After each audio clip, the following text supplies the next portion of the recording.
Defense Secretary Chuck Hagel calls this one of the most challenging periods in history for American leadership. In an interview yesterday at the Pentagon, we asked the Secretary about military action in Iraq and Syria, about ISIS militants.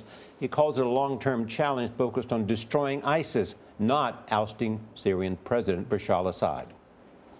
Is Assad being helped by what we're doing, other countries against ISIL? He's indirectly benefiting, but here, let's review the landscape here. Why has all of this occurred?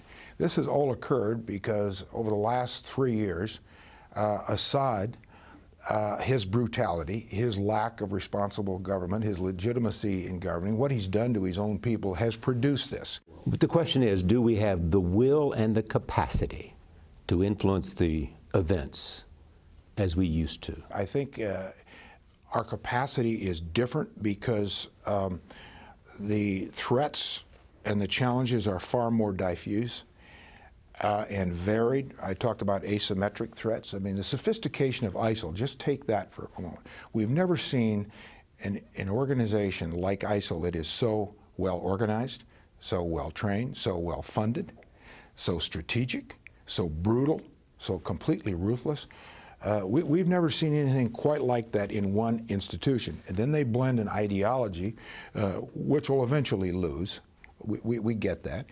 And social media. The sophistication of their social media program is something that we've never seen before. You blend all of that together, that is an incredibly powerful new threat. Let me talk about other places in the world. Russia.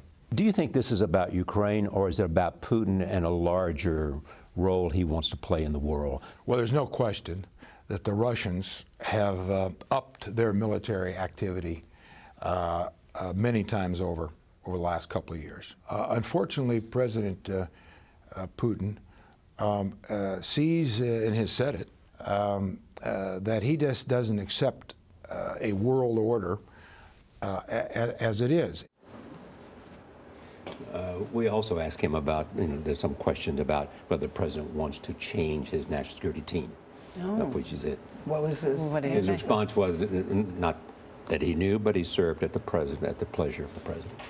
Very interesting. We can see more on the Charlie Rose Show. Thank you, Charlie Rose.